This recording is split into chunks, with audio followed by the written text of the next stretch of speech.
Malco, o que representa os três níveis da cosmovisão andina, né? A Ocupacha, Caipacha e Hanapacha, e essa relação com o ser, que a gente colocou aqui como sendo uma conexão. Eles entenderam que para um aprendizado e um tema acessível para toda a população, seria muito mais fácil definir esses mundos em três, né? E uma delas estaria vinculada com a Terra, outra... Tem relação os 7 níveis com os chakras também das tradições hindus orientais? Olha, os centros energéticos do corpo, identificados por suas frequências, são 7, né? A parte disso, óbvio que pessoas de sensibilidade, pessoas de percepção especial, percebem que tem mais 5, não? Completando 12. E tem outras que falam muito mais, não? Mas o 7, claro, é uma referência, é um número padrão, é um número código, é um número que reúne muitas frequências. Os centros energéticos do corpo, é claro, também as frequências do som, também cada quarto da lua, temos também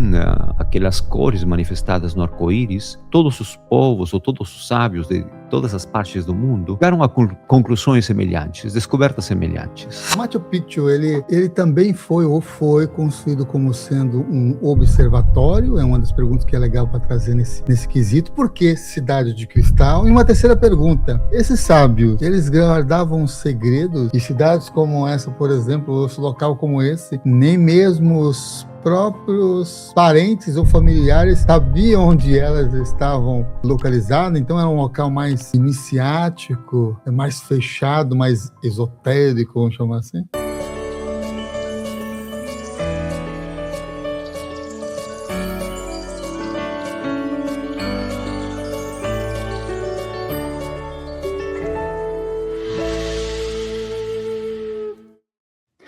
Seja bem-vindo a mais uma edição do programa Consciência Próxima, programa de entrevista neste mês de aniversário, 16 anos, já aqui compartilhando informação, conteúdo. Mais de 1000 convidados já passaram por aqui, inspirando vocês que prestigiam. Me diz aqui nos comentários qual foi o primeiro entrevistado que você acompanhou, qual foi o primeiro tema que você se conectou aqui no Consciência Próxima. E hoje, nessa celebração, pela primeira vez, presencialmente, Malco Aríbolo. Seja super bem-vindo, Malco. Muito agradecido, Samuel, e parabéns por fazer mais um ciclo de toda essa cooperação com esta comunidade, com o mundo. 16 anos de consciência próspera, que continue em frente, que a Pachamama continue te dando a força, a guia, a inspiração para tocar a muitas mais pessoas. Um prazer estar aqui. Que ótimo, já tivemos a oportunidade aqui do Malco estar no programa de formato online, porque ele reside lá no Peru, tem um restaurante no centro de Cusco, um vegan, né? Vegan, e também tem um espaço também em Cusco, né? Correto. Como é que é o nome do restaurante mesmo? Olha, o restaurante a gente teve que fechar na época da pandemia, então nesse período a gente teve que ser forçado a fechar, não? Porque foi um pouco dramática a situação lá, então, mas a gente está com um projeto de reaperturar em qualquer momento. Não? Entendi. E aí lá em Cusco você tem um centro espiritual. Isso, de lá atividades. Nós temos nosso espaço, temos uma pousada que acolhe as turmas muito próximas, porque tem vivências e tem trabalhos diversos que realizamos lá nos Andes, ensinamentos nos centros de poder e mostrar não a parte turística, que tem muitas pessoas encarregadas disso ali, mas nosso trabalho está dedicado ao mundo mágico, ao mundo ancestral, a tecnologias sagradas e toda essa riqueza que deixaram os grandes sábios incas e os pré-incas, né? Então, nossa missão é guiar, ativar todo aquele mundo que ainda faltou por redescobrir, especialmente do mundo ancestral dos sábios. E também nossos livros têm servido para que as pessoas tenham referência a mais desse mundo mágico. Então, é um prazer poder compartilhar hoje alguns temas a mais, não? E, bom, vamos lá. Maravilha. Eu coloquei aqui como tema de hoje as 3 dimensões do ser e as tecnologias ancestrais. Aqui no Brasil, falando dos livros, né, o Marco acabou de citar aqui dos livros, ele publicou, em português só tem um que foi lançado, que é esse daqui, que vocês conseguem encontrar, tá vendo? Aqui, isso, Despertar do Puma. Só que você vai encontrar só na estante virtual, porque pelo que eu entendi, não tem mais a publicação da Onyx. Inclusive, eu conhecia o editor, ele já desencanou, está na Estrada Azul do Espírito, e o Despertar do Puma é o único que tem em português, Isso, né? correto. E outros livros que ele publicou que se só encontra em espanhol, é Eternamente Machu Picchu, que vocês estão vendo aqui também, e também eu tenho aqui os Centros de Poder em Los Andes. Olha que outro livraço também, todos com fotografias, colorido esse daqui, inclusive, colorido, identificando onde é que estão os pontos, porque é a arqueastronomia inca, né? O trabalho que o Malco vem desenvolvendo nesses estudos todos aqui, né? Fantástico esses livros. Quem sabe em breve aí algum editor vai querer publicar o livro aqui do Malco aqui em português, para vocês terem também essa possibilidade de ter esses conhecimentos todos aqui, que vai ser muito interessante. Como eu coloquei aqui o título, né? As 3 dimensões do ser e tecnologias ancestrais, aqui como divulgação. Malco, o que representa os 3 níveis da cosmovisão andina, né? A Ocupacha, Caipacha e Hanapacha, e essa relação com o ser que a gente colocou aqui como sendo uma conexão para o programa de hoje, né, para o episódio de hoje. Certo. Olha, os sábios, quando eles descobriram as frequências que estão dentro deles e também na natureza, eles entenderam que para um aprendizado e um tema acessível para toda a população, seria muito mais fácil definir esses mundos em 3, né? Porque a pessoa teria uma guia imediata considerando essas 3 frequências, e uma delas estaria vinculada com a Terra, outra aquilo que está por em cima da Terra e outra que se conecta com os céus. E para fazer um paralelo didático, escolheu-se 3 animais que os representem, né? E tudo por a natureza dos animais, não veio à toa, não. Em princípio, quando identificaram o mundo da Terra, ali também entenderam que o mundo da Terra não é só aquela observação ou percepção que a gente tem da Terra em si, sino que tudo aquilo que está dentro da Terra, abaixo do chão, se a gente quer ir mais, estender um pouco mais dessa união. Então, nesse mundo interno, se apresenta o desconhecido. E a relação direta com o ser humano é que quando nós deixamos nossos corpos, retornamos a essa terra para nos reintegrar e dar vida novamente a novas formas. Então, esse mundo interior escolheu-se a serpente como animal que representasse. Porque a serpente, o simbolismo da serpente é transformar-se, é deixar a pele, se renovar, se refazer, renascer. E esse fato de renascer é o paralelo de nós mesmos deixar nossos corpos para retornar em formas diversas ou passar por um processo evolutivo e uma peregrinação do espírito e experimentando novas coisas na vida, não? Então, a serpente representaria esse mundo desconhecido de renovação, renascimento, e muitas vezes foi vinculado com o mundo desconhecido que leva à morte, porque a morte ainda é considerado aquela fase que todo mundo tem que passar, e existiu sempre exercícios, dinâmicas para preparar o indivíduo e entender que nessa dimensão os corpos não somem absolutamente, senão eles se reintegram, se renovam e reaparecem, né? Só que a entidade em si, o espírito, teria a possibilidade de dirigir energeticamente outras formas, não? Outros corpos, não? Então, a serpente foi aquele animal que era óbvio que pudesse representar esse mundo interior da Terra, né? E logo ali entenderam de que o ser humano tem sua realidade, e a realidade é a nossa, estamos aqui presentes, não? A gente tem que descobrir esse mundo, e uma das formas de descobrir é conhecer os elementos, se direcionar em todos os cantos da Terra, e para descobrir os elementos, tinha que experimentar eles, não? E a maneira única é a gente tocar, sentir, perceber, ouvir, ter o gosto. Então, todas essas habilidades possibilitaram que o ser humano se identifique com esse mundo visível e imediato. E que teria um animal que representaria esse mundo, já que esse animal poderia agir em forma semelhante ao ser humano. Esse animal era o puma, aquele que se manifesta em cima da terra. Tá? Não está embaixo, está em cima. E a natureza do puma é justamente procurar quase sempre montanhas, estar nas rochas, mas a mensagem mais profunda do puma é que o puma ele é o felino que ultrapassa seus próprios limites.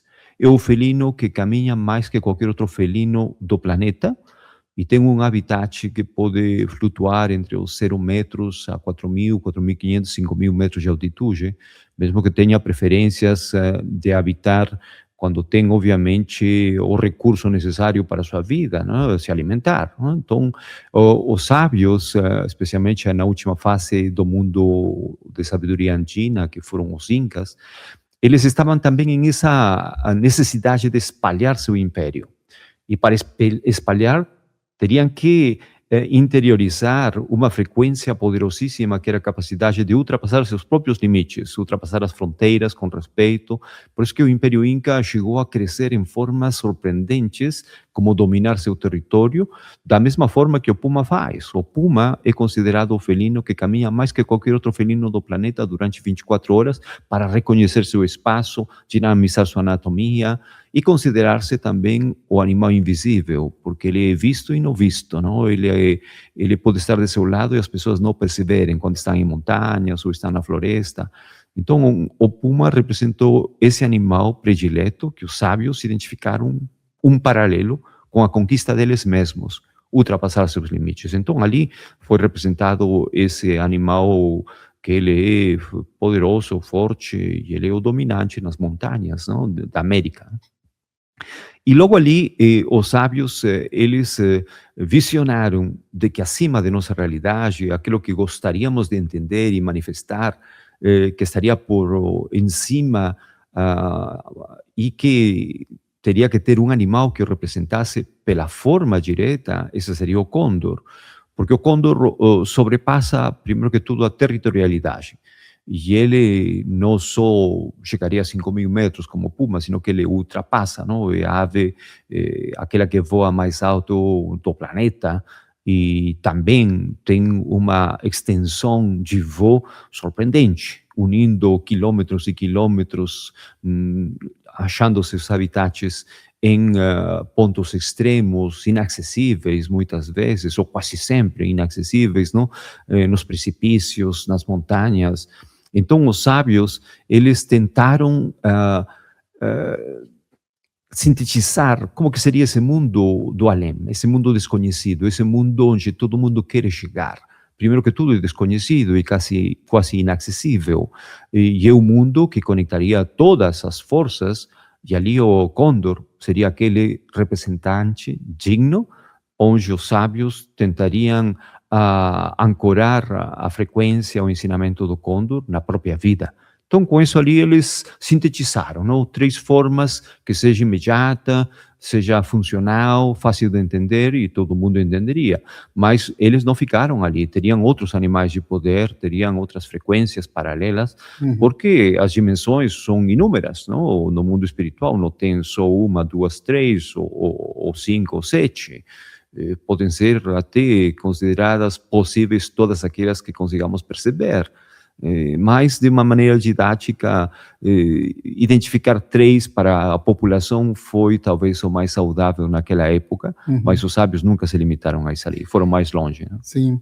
Da última vez que você esteve nos prestigiando assim, com a sua presença e transmitindo ensinamentos, e inclusive a vivência, você trouxe como um 4º animal o beija-flor, né? Trazendo essa conexão de doçura e também a essência do poder. Fala um pouquinho, então, do beija-flor, que para os tupi-guaranis, os tabacuaçus, os nativos povos originários aqui do Brasil, é um dos representantes de Inhamandu, do grande espírito, dessa força co-criadora, né? Olha, em todas as dimensões vai ter alguns paralelos, vai ter alguns complementos. E se bem o Condor representa o poder, representa a liberdade, representa a extensão de todo esse mundo possível. E isso ali é necessário se encaminhar com a essência. E a essência é transmitida pelo beija-flor. Não?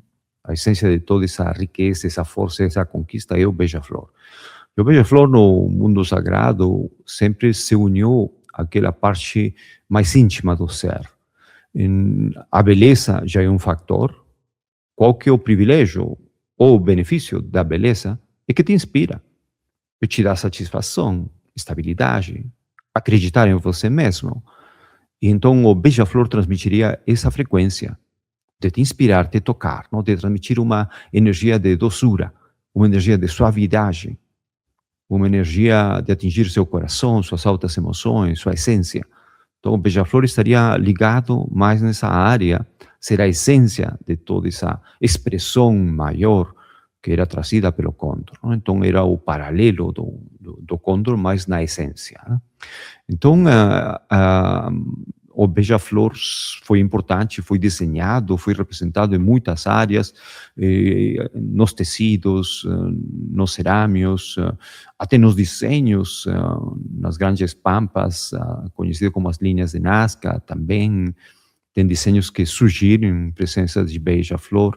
Então, todos os animais tiveram alguma relação com a evolução do ser humano, e a nossa natureza, ela é assim, não? Todos os seres precisam ter algum vínculo, alguma identificação com certas forças, certas formas, porque dessa maneira a gente conquista o direito a estar mais seguro, viver mais em harmonia. Então ali os sábios, igual que um nenê tem relação com seus pais, ou com a pessoa que se encarrega de proteger e cuidar, e pouco a pouco cria-se uma relação tão profunda com esse ser, e nesse mesmo sentimento, o ser humano, já com entendimento, criaria relações com certos animais, onde eles se transformariam em animais que hoje, dentro do mundo xamânico, identificamos como animais de poder, não? Animais que te dão força, ensinamento, guia. Então, o beija-flor leva essa essência. E uma das aves fascinantes que te mostra que algumas vezes precisa adiantar, avançar, mas não tem problema nenhum com regredir, retornar, dar um passo para trás, na estabilidade, na harmonia. E a única ave que consegue voar em essa proporção para frente e para trás, não? Nessa dimensão. Então, os ensinamentos são esses, não? Vai para frente e para trás, mas fica seguro, fica estável, como ele representa. Não? Então, é por ali onde vai o beija-flor, dentro desses animais de poder.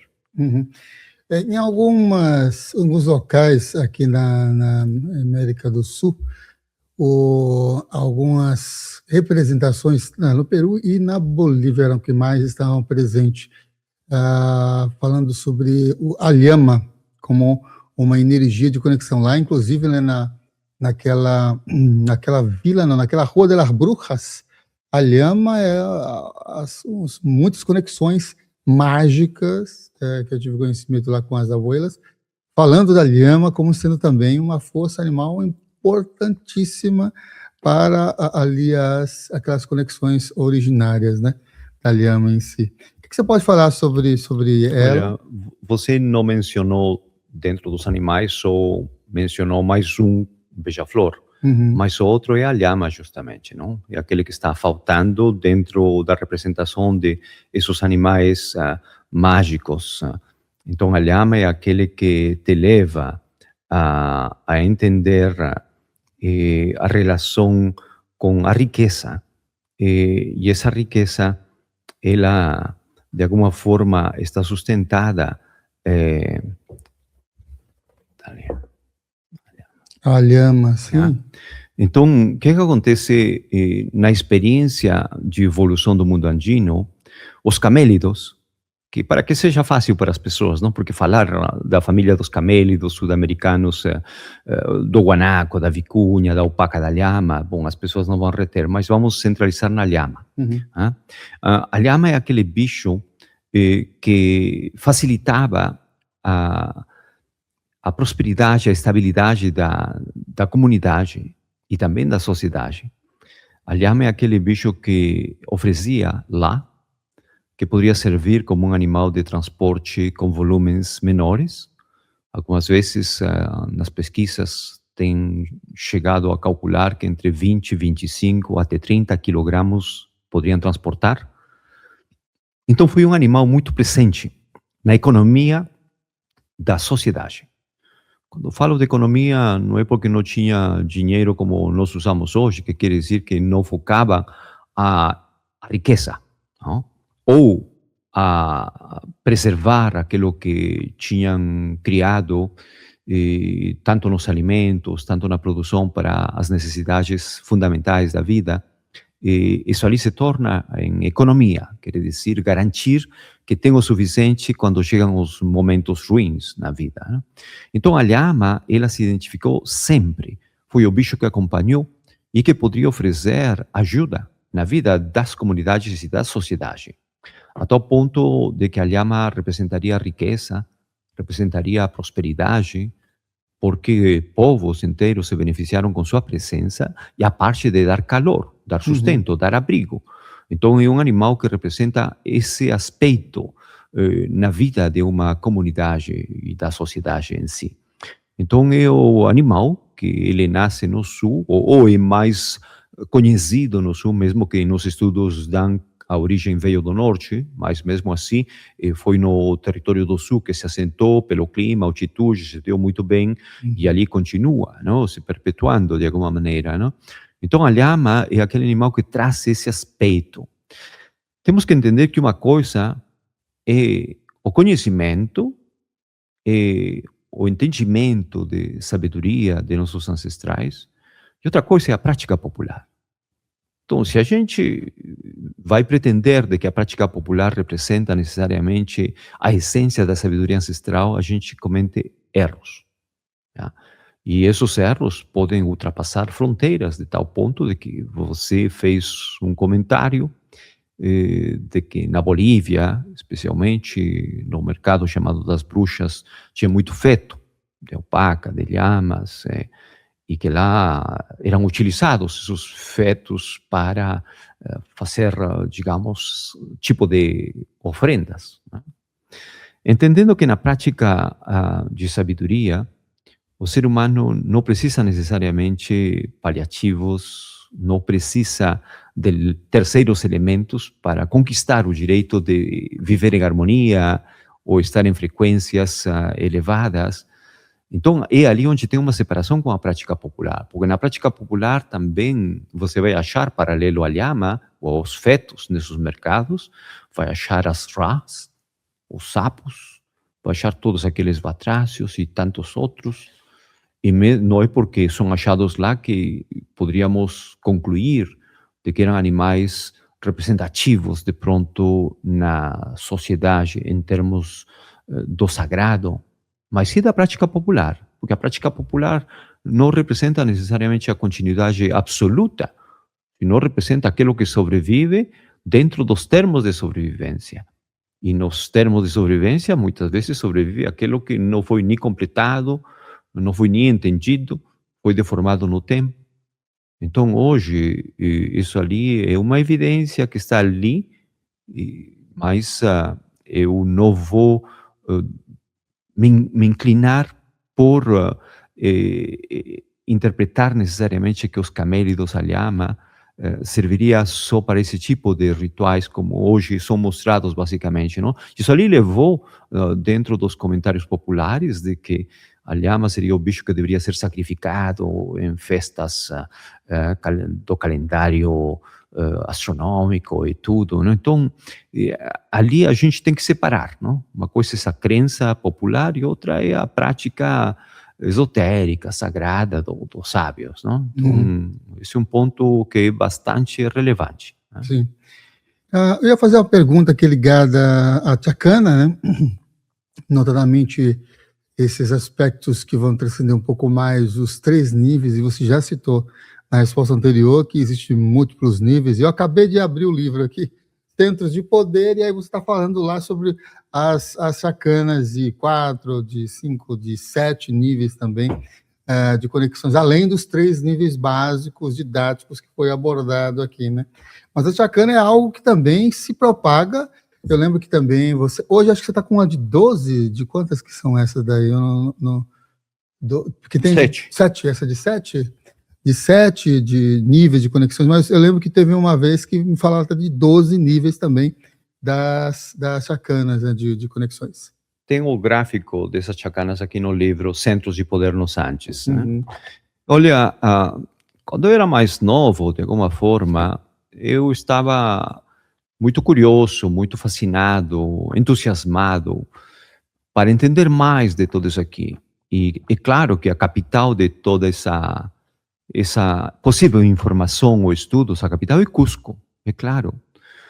E ali eu fui na procura das pessoas que representariam, de alguma maneira, a preservação, ou pessoas de entendimento sobre todos esses mundos, sobre tudo aquilo que foi deixado por nossos ancestrais.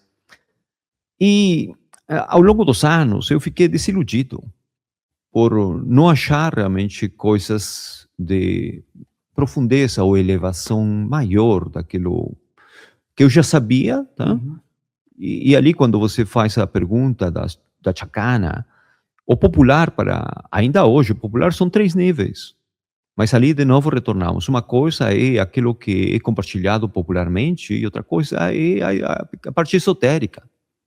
Então, ali, se a gente não conseguir separar isso ali, a gente vai fazer uma mistura danada. E isso ali tem levado a conflitos intelectuais, tem levado a respostas equivocadas academicamente falando. Uhum. Então, a gente não pode perpetuar erros dessa proporção, porque não são necessários. Perpetuar por quê? Por crença, porque por tradição. Então, ali, eu mesmo tive que ser confrontado frente a essa realidade, né? Então, no início também, eu topava os 3 níveis e que não teria mais, ou que era a base ou forma regente das coisas. E ali eu fui descobrindo pouco a pouco de que eram muitos mais. E ali eu apresento desenhos de cerâmicos, tecidos ancestrais e tudo que mostram chacanas ou cruzes quadradas de 2 níveis, de 3, de 4, de 5, de 6, de 7, até de 12. E claro que é possível que tenha se achado mais, não? E eu não teve talvez o tempo, a oportunidade de achar outros desenhos históricos que mostrassem de maiores níveis. Mas, de novo, para que todo mundo entenda, centralizamos em 3 porque é o popular. Tá? Mas isso ali não elimina a parte sagrada, a parte esotérica. Não? Então, a intenção é ampliar todos esses conhecimentos. Né? Aqui para vocês visualizarem, não sei se conseguem ver, é um pouquinho longe, mas olha, são vários desses registros históricos que o Malco está citando, com cerâmicas, madeira até, ó. É isso. Em vários ambientes, os múltiplos tipos e níveis da chacana. Olha aqui, tudo documentado, né? E o incrível também é essa questão do 7, né? A de 7 níveis que você citou, que é o que você trouxe hoje, inclusive, aqui, que está utilizando. Existe uma relação desses 7 níveis com os... Porque é muito sagrado para muitas tradições do número 7. E também fala-se de 7 chakras de conexões, né? Inclusive soa parecido, né? Chakana, chakras, né? Até a sonoridade também, mas são línguas diferentes e paralelos diferentes. Aqui do sânscrito chakra soa de forma... Mas tem relação os 7 níveis com os chakras também das tradições hindus orientais? Olha, os centros energéticos do corpo, identificados por suas frequências, são 7, né? A parte disso, óbvio que pessoas de sensibilidade, pessoas de percepção especial, percebem que tem mais 5, não? Completando 12, e tem outras que falam muito mais, não? Então, olha, eu respeito muito tudo, respeito a parte popular, não? Respeito a parte esotérica, e eu respeito também aqueles que têm uma percepção ampliada e que chegamos a 12 ou muito mais, não? Mas o 7, claro, é uma referência, é um número padrão, é um número código, é um número que reúne muitas frequências, os centros energéticos do corpo, é claro, né? Também as frequências dos sons, também cada quarto da lua, que é importante no registro, não? E foi honrado dessa forma. Temos também aquelas cores manifestadas no arco-íris, Mesmo que a gente sintetiza e chegamos a 7 objetivos visíveis das cores, tem uma variante infinita ali, não, de possibilidade de cores, não? Então, mas o 7 como referência foi importante. E não quero dizer necessariamente que uma cópia do termo chakra, necessariamente, porque quando falamos de sabedoria, todos os povos ou todos os sábios de todas as partes do mundo chegaram a conclusões semelhantes, descobertas semelhantes. O detalhe é que a cultura indiana, com toda essa bagagem espiritual e de conceitos, chegou ao Ocidente. Então, se popularizou em Ocidente. E ainda hoje utiliza-se a expressão chakra, não? Mas que são os centros energéticos do corpo. Então, a gente não usa essa expressão, não? Usamos mais os centros energéticos, mas entendemos, não? E as pessoas, obviamente, já têm ouvido tantas vezes isso que... Mas o paralelo seria isso, não? Sim. Maravilha. Tem um mestre, já desencarnado, né, chamado Ivanov, Oram Ivanov, que suas práticas todas eram concentradas inicialmente antes do nascer do sol. Por isso que ele fala, inclusive, de uma civilização solar de conexão. Ele vai fazer um registro histórico de muitos povos que vão cultuar essa energia do sol. O despertar antes do nascer do sol influencia a biologia, também a consciência daquele buscador que se coloca à disposição para realizar práticas espirituais ali pela manhã. O que você sente em relação a isso? É fundamental. É fundamental. É a forma de se preparar para acompanhar os ciclos planetários que acontecem cada manhã. Assim que o Sol começa a influenciar o planeta, mesmo que seja visível ou invisível, num novo ciclo chamado dia, começa a possibilitar que todas as formas de vida se harmonizem com esse ciclo planetário do dia.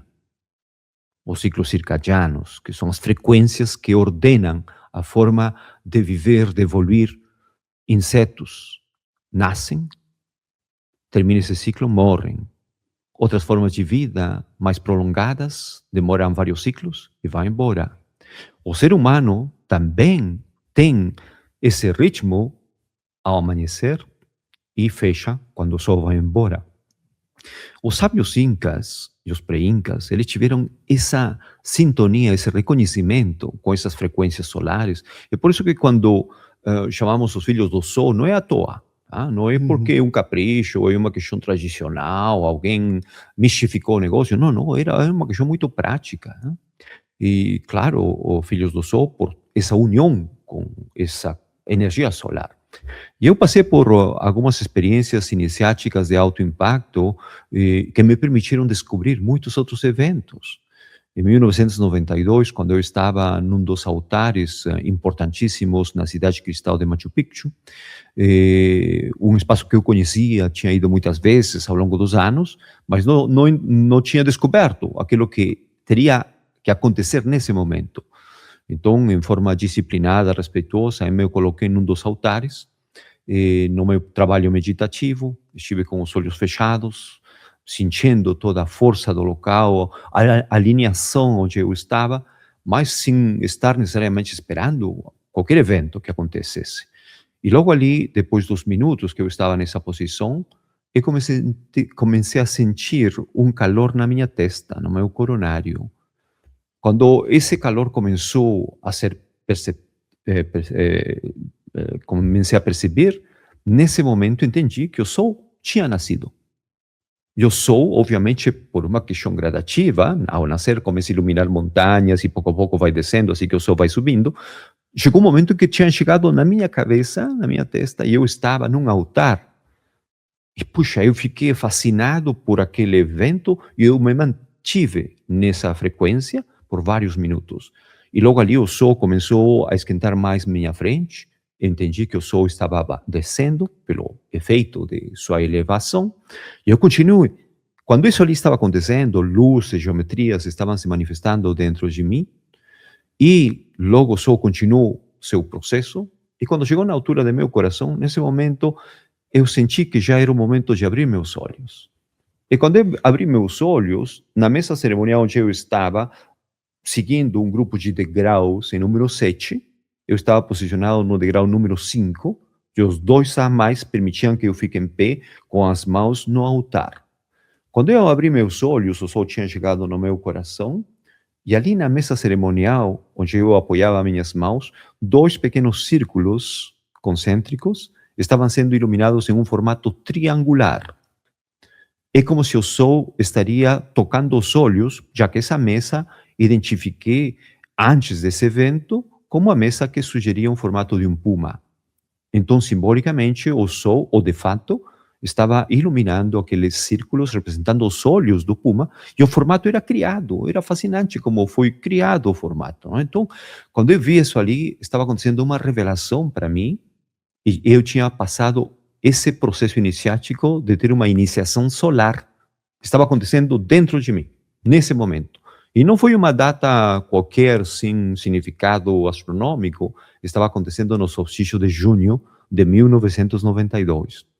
Depois desse evento, é como se alguns canais internos teriam se aperturado de tal forma que quando eu ia a outros centros de poder, a outros centros energéticos, a outras huacas, outros centros cerimoniais, eu estava com a capacidade de abertura de poder ler, interpretar as alinhações e como funcionavam, e fui descobrindo e descobrindo mais coisas, e tenho muito mais a compartilhar. Então, em 1997, eu decidi publicar meu primeiro livro, que eu chamei O Despertar do Puma, não por esse evento, sino por um evento posterior que eu descobri no ano seguinte, numa huaca, num centro cerimonial perto de Cusco, chamado Kenko. Nessa huaca, nesse centro cerimonial, na parte superior da rocha de caliça calcária, existem 2 protuberâncias talhados na rocha in situ, e fazendo de que essas protuberâncias, quando recebem a iluminação do sol no solstício de junho, definem o formato da cabeça de um felino. Que quando eu descobri esse evento em 1993, aquilo que se revelou foi o puma se despertando. E o nome do meu livro, do primeiro que eu publiquei em 1997, é O Despertar do Puma, graças a esse evento. E ali eu continuei descobrindo mais eventos astronômicos, e em 1997 publiquei meu primeiro livro, que é esse ali, justamente, O Despertar do Puma, graças a esse fenômeno astronômico. Então, olha, o Sol é um referente planetário, tá? Tem um impacto na vida de todas as espécies e do ser humano, e aquela pessoa que sentir o chamado de acordar antes desse nascimento do Sol vai ser compensado.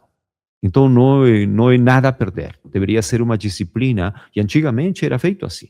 Antigamente as pessoas, especialmente as entendidas, faziam esforço por estar presentes antes, e alguns começavam em forma mais extrema, a partir das 3h30 da manhã, 4 horas da manhã, mas o fato de acompanhar antes do nascimento já é muito bom. Então, por isso que tem se criado até turmas das 5 horas da manhã, não? E tem clubes e tudo isso ali, porque são pessoas que cultuam realmente essa possibilidade de ter mais tempo para eles, e que também a mente está muito mais calma.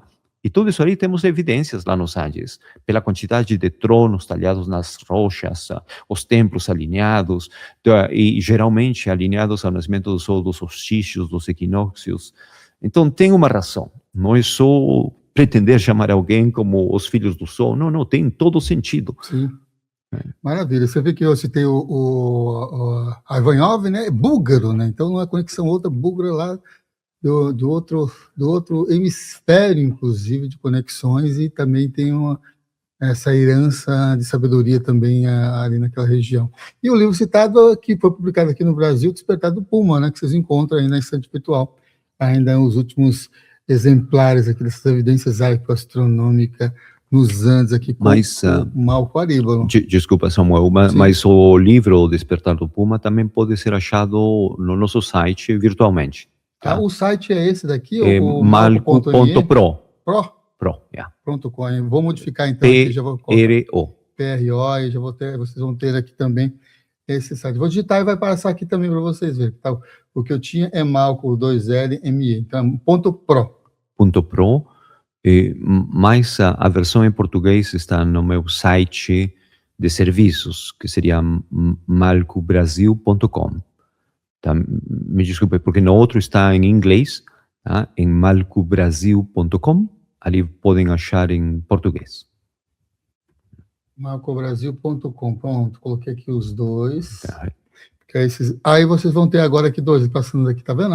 Isso aqui, ó. Malco Aríbalo, aí tem um site malco.pro e também aqui passando malcobrasil.com. Aí você tem em português em também, para acompanhar aí. Já tem, então, esse livro em formato digital. Digital, você já tem esse livro para você adquirir, tá? Os outros tem, ou esse é só esse daqui em português que tem? Não, é o único em português. É o único em português. No primeiro site estão em inglês, né? Os outros. Maravilha. Então, já sabe aí onde encontrar esses livros que estão sendo citados aqui. Quantos livros você já publicou? Eu publiquei 4, e minha esposa Alana publicou 1. Então temos 5 livros publicados até agora, não? Claro, esse ali, Peregrina, não? Esse da Alana, não? Olha aqui, da Peregrina Universal, que é da Alana, que publicou, né? E qual é o quarto que está saindo, que não mostrei aqui? Olha, acho que não está aqui. Chama-se Cusco Forever ou Sabedoria Inca. Talvez uma próxima eu vou ver se eu trago para você. Tá? Maravilha. Cusco para sempre. Cusco, é isso. Para sempre, que vocês podem encontrar então, um quarto livro. Ele veio antes ou depois do Cidade de Cristal? Veio depois da Cidade de Cristal. Depois da Cidade de Cristal. Que legal, muito bom. Continuando aqui nossa conversa sobre essas sabedorias, né, dimensionais e tecnologias acessais, porque, nossa, essas cidades locais são de uma tecnologia absurda de conexão, né? Para ser construído, precisou ter reciprocidade. Então, o que significa o AINI, né? Dessas conexões todas? Olha, a reciprocidade em projetos comunitários é fundamental, né? O AINI, né? E contribuir com um para receber o mesmo resultado consigo mesmo, não? Eu coopero com você hoje, amanhã, se eu preciso, cooperam comigo, não? E isso ali é uma prática comunitária, não? Então, eu já vi, ainda hoje, eu já vi quando certas comunidades se juntam, podem construir uma escola em 2 semanas. Não uma super escola contemporânea, estilo Brasil, mas uma escola funcional para a comunidade, em 2 semanas conseguem montar, não? As bases de estrutura necessárias. Claro, precisa um tempinho para que amadureça, seque, concreto e tudo, mas deixam. Eu já vi e é surpreendente, né? Então, o AINI é uma prática de apoio, de serviço comunitário. E outra coisa é a construção de centros de poder que não é só uma prática como resultado do AINI, sino que ali precisa já a cooperação de engenheiros, arquitetos, pessoas experimentadas, sábios, sacerdotes, sacerdotisas, por tudo aquilo que envolveria um centro em essa proporção. Está o caso de Machu Picchu, por exemplo, ali não é uma questão de só vamos cooperar porque alguém decidiu fazer isso aqui, não, precisa ter os sábios, os arquitetos, os engenheiros, para avaliar solo, volume, pedras, transporte, localização, função, etc, etc. Não? Então, não é assim tão ligeiro o negócio, senão que precisaria já avançar com maior claridade, e para isso ali é necessário ter a presença de todas as tecnologias que naquela época especialmente dominava. Então, isso que eu dou muito crédito ao ser humano, eu abraço a conquista do ser humano, e hoje no mundo temos seres humanos muito valiosos, impressionantes, não? Então, sim. Você sabe que eu sou da periferia, minha vida quase que inteira vivi na periferia, e dos exemplos que quando eu descobri esse conceito do AINI é o encher laje. Porque lá na periferia, quando se encher laje, toda a comunidade ia, porque o proprietário, a pessoa que estava construindo, fazia um banquete de comida, um churrascão, na verdade, e aí todos os vizinhos iam para ajudar a construir e a encher a laje. Então, era um dos exemplos que ficou marcado para mim na minha infância, nas construções lá na periferia de São Paulo. Continua ainda? Que continua, bom, até os dias de hoje ainda tem o da comunidade de encher laje juntos, faz um churrascão, tem bebida e refrigerante, e a turminha enchia a laje de partilha, né? Me fez lembrar, assim, essa fala do Ani. Quando eu tive também no Peru, eu falei, oh, nossa, bem semelhante. Agora, vou pegar aqui, o programa chama-se Consciência Próspera e tem a ver com essa coisa de ter a prosperidade em todos os sentidos, né? Porque quando eu morava na periferia, era muita escassez e muita pobreza, inclusive as ideias da minha criação, dos meus professores, dos meus pais, dos meus familiares todos, era que se você nasce pobre ou se você não tem nada, você vai ser pobre, miserável a vida inteira. E é uma colonização, notadamente de uma cultura proveniente, colonizadora, católica, né? Traz isso. Se for protestante, é outra ideia, né? Mas católica tem muito disso. E aí eu vou trazer como uma pergunta, porque o Inca tinha conceitos interessantíssimos sobre isso. Por que a miséria e a pobreza não eram meio que proibidas ali para os Incas e não era vista como evolução? Porque para a ideia que eu aprendi, se você era pobre não tinha nada, não, aí você vai para um lugar legal, né? É totalmente o oposto nessa ideia Inca, né? Oposto.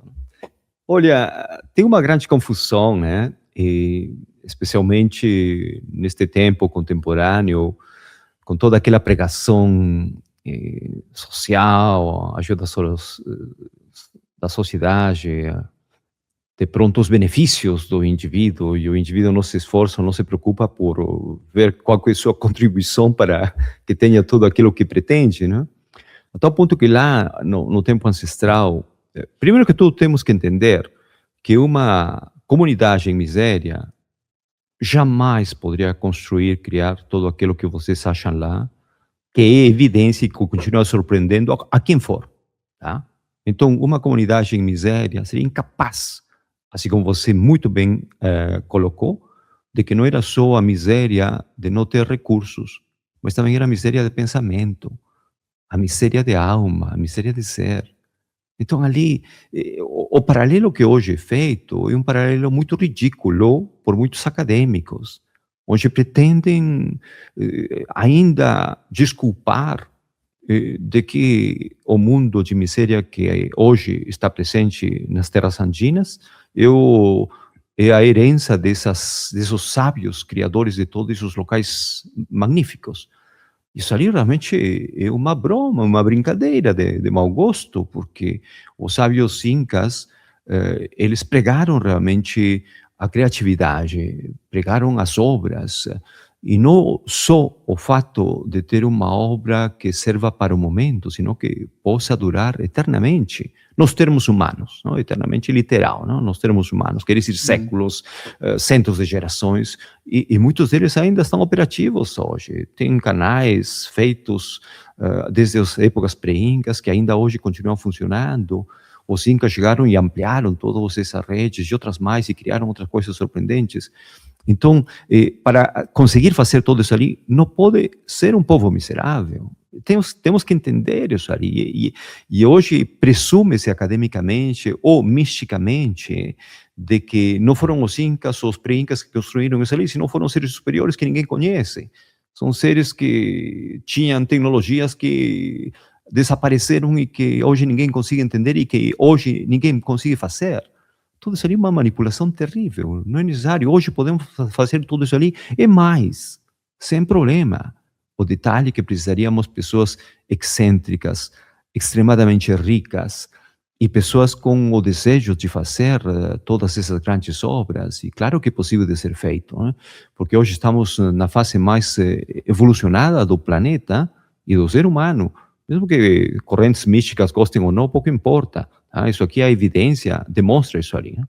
Então, para ter uma ideia só, quando chegaram os cristãos daquela época, não tinham interesse por entender as tecnologias, a Terra, seus ciclos, não tinham interesse, realmente era uma sociedade decadente na época, ignorante na época, a europeia, de tal forma que tentaram simplesmente não se beneficiar, senão sumir toda aquela evidência que estavam achando, destruindo templos, observatórios, pelo dogma religioso. Não? O dogma, esse é o problema da religião, quando ela é dogmática, ela não consegue ver mais e não consegue se abrir às possibilidades. Então, os sábios lá, eles pregaram realmente abundância, prosperidade. Para ter prosperidade, tem que ter o entendimento dos recursos, como usufruir e como conciliar as dificuldades. Para isso ali tem que conhecer a terra, tem que conhecer os ciclos. E ali, academicamente, aconteceram muitos erros, porque chegou a invenção ou a fantasia de que eles se esforçaram por entender os ciclos, os solstícios, os equinócios para a agricultura. Isso ali é muito básico, muito simples. Você não precisa ser um astrônomo para semear, mas tentaram realmente manipular dessas formas para desvirtuar, não? Tirar a essência das coisas. Aquilo que demonstra o conhecimento astronômico dessas civilizações é uma mostra do alto nível evolutivo no qual eles estavam. Para que isso ali seja possível, só funciona quando você é próspero, ou entendeu de que tem que ter riqueza. E não riqueza econômica como hoje se entende, senão riqueza de abundância. Alimento suficiente, vestimenta suficiente, moradia necessária e suficiente para todo mundo, capacidade de que todo mundo consiga criar alguma coisa, depois de formar uma família, continuar espalhando e ser um ser beneficioso para a comunidade, para a sociedade. Olha, não eram perfeitos de nada, nos termos absolutos, mas estavam num patamar bastante evoluído para a época. Não eram perfeitos a tal ponto de que hoje não estão mais presentes. E foi, de alguma maneira, o resultado dos desencontros da própria população indígena que facilitou o ingresso do mundo cristão. Se não tivesse realmente essa fratura interna na nação, na civilização andina, na civilização inca, de alguma maneira, os europeus nunca teriam conseguido ingressar lá. Isso se possibilitou só graças às divisões internas, às fragilidades internas. Por quê? Porque os incas tentaram reunir, tentaram abraçar todas as outras populações andinas, tentaram integrar todas as outras etnias e comunidades e outros povos importantes, só que não conseguiram essa missão em forma plena. Então, quando os cristãos chegaram, eles ofereceram coisas de vida superior depois da morte, e veio toda a pregação cristã que a gente conhece. Então, povos frágeis, eles se aliaram com a igreja. E foi esse fato de se aliar com a igreja que possibilitou o ingresso e a destruição do império. Então, olha, a história é muito controversial, ele é fascinante, mas tem se dito muitas coisas que não têm nada a ver com os resultados, com as evidências que existem, né? Mas pregar a prosperidade e trabalhar para que isso ali seja um fato era a prática. Ser miserável não era bem-vindo, não contribuía com nada. Então a miséria, a pobreza, era um conceito que talvez nem abraçaram, nem existiram, porque, primeiro, o AINE, como prática comunitária para contribuir com todo mundo, existia, ainda está vigente em certas comunidades, e a abundância criada, segundo os estudos, os centos ou milhares de patamares nas montanhas, é um resultado justamente de uma organização impecável. Mesmo que o território oferecido para a agricultura nos Andes seja muito limitado pela dificuldade geográfica entre montanhas, áreas desérticas e tudo, em essa limitação de território, conseguiram criar coisas surpreendentes. E ainda hoje você vai e consegue ver. Então, não é como o caso do Brasil, por exemplo, que no Brasil poderia se estimar que o 90% até do território brasileiro está habilitado para a agricultura. Lá não. Lá estima-se que talvez o 15% do território é possível de se usufruir pelo acesso para semear, porque a altitude complica, áreas desérticas complicam, muitas formações rochosas complicam. Então tem que se adaptar. Em microclimas, em pequenos vales, tem que se adaptar e ter uma produção de excelência. Sim. Bom, nessa sua fala eu sinto que parece que os historiadores e quem detém a propagação dessas informações teve um certo receio ou um medo de que essas culturas ou os incas eram sociedade de tecnologias avançadas, isso é um ponto, né, de conexão. Fiquei pensando aqui também como é que essa especialização extrema dos incas conseguiram, né, que um sistema funcionasse sem miséria em termos de conceito, o AINI incluindo essa possibilidade de troca. Fiquei pensando em relação a isso, mas vou trazendo uma outra pergunta que também vem sendo compartilhada e eu quero ver sua opinião em relação a isso, porque eu sei que tem pessoas que pensam exatamente o oposto também. Porque se fala que, não, que os incas, uma das conexões que eles fizeram foi escravidão. O que você pode falar sobre essa questão de escravidão, né?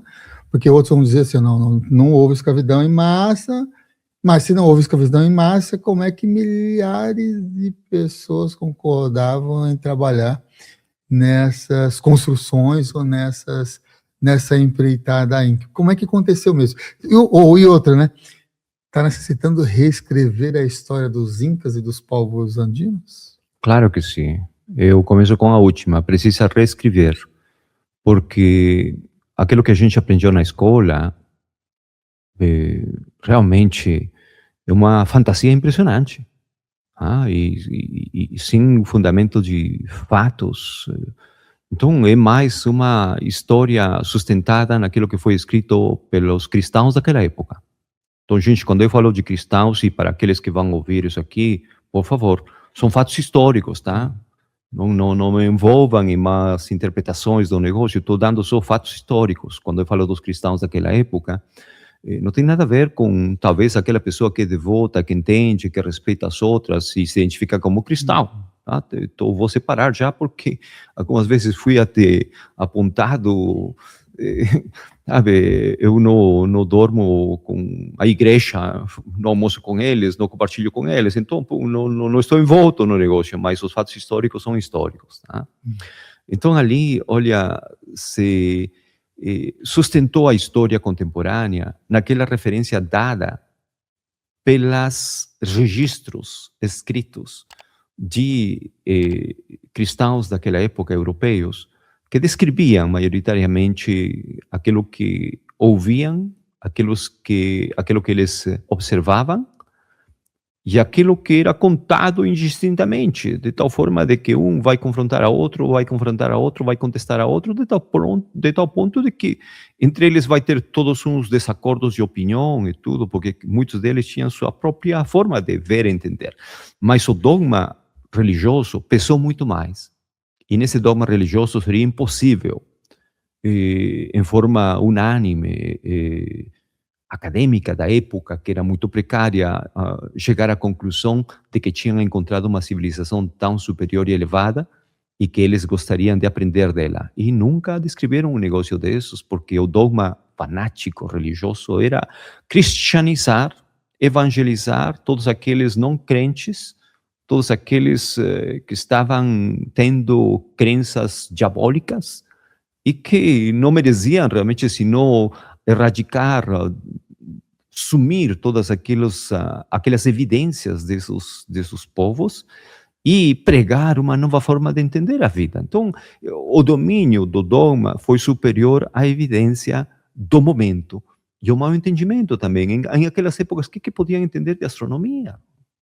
Então, ali já começou com ele falar, o que está falando? E os observatórios, graças a essa ignorância, sobreviveram os observatórios, muitos deles.